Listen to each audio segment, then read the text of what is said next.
ہماری ڈیجیٹل دنیا میں دراصل ایک نہ ختم ہونے والی جنگ چل رہی ہے۔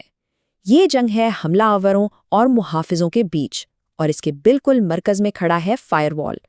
اس کی کہانی ہی ہمیں بتاتی ہے کہ آج ہماری سیکیورٹی اتنی پیچیدہ کیوں ہو گئی ہے۔ تو چلیں اس ارتقائی جنگ کو ذرا قریب سے دیکھتے ہیں۔ ایک لمحے کے لیے ذرا سوچیں، ہمارا سارا ڈیجیٹل کام ایک دروازے سے گزرتا ہے، تو اس دروازے پر پہرا کون دے رہا ہے؟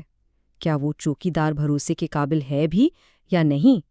یہی وہ سوال ہے جو اس پوری کہانی کی بنیاد ہے جسے ہم آج سمجھنے والے ہیں۔ چلیں وقت میں تھوڑا پیچھے چلتے ہیں۔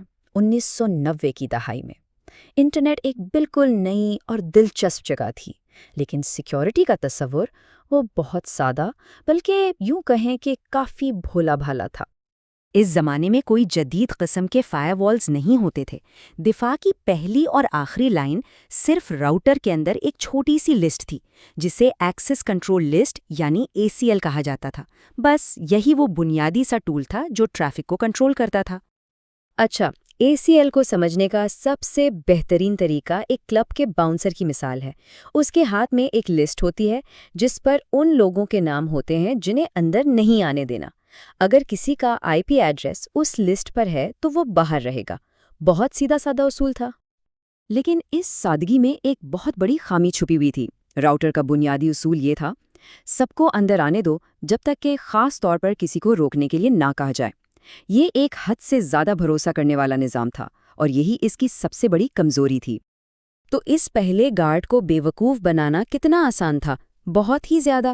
فرض کریں حملہ آور کا IP 40.1.1.1 ہے، جو کہ بلاک لسٹ پر ہے۔ راؤٹر اسے روک دے گا، لیکن حملہ آور کیا کرتا ہے؟ وہ بس آرام سے اپنا IP بدل کر 40.1.1.2 کر لیتا ہے۔ اب راؤٹر اسے پہچانتا ہی نہیں اور دروازہ کھل جاتا ہے۔ بس اتنا ہی آسان تھا۔ لیکن ایک اس سے بھی بڑا اور کہیں زیادہ خطرناک مسئلہ تھا۔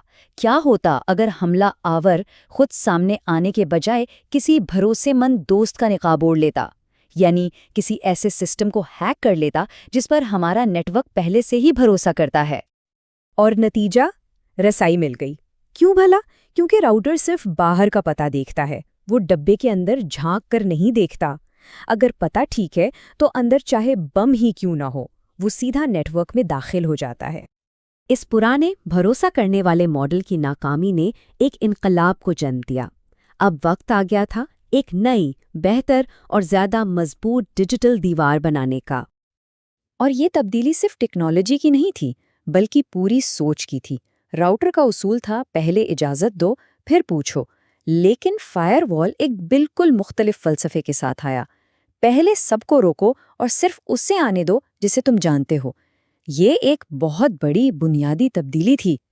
اس نئی سوچ کو حقیقت بنانے کے لیے نئے ہیروز میدان میں اترے۔ 1994 میں آیا سسکو کا پیکس، جو ایک خالصتاً فائر وال تھا۔ پھر 2005 میں ASA نے قدم رکھا، جس نے فائر وال اور VPN دونوں کو ایک ہی طاقتور ڈیوائس میں جمع کر دیا۔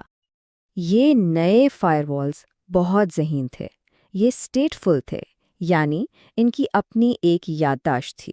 یہ ایک ایسے گارڈ کی طرح تھے جو نہ صرف شناختی کارڈ دیکھتا ہے، بلکہ اسے یہ بھی یاد رہتا ہے کہ اندر سے کس نے باہر بات کرنے کی درخواست کی تھی۔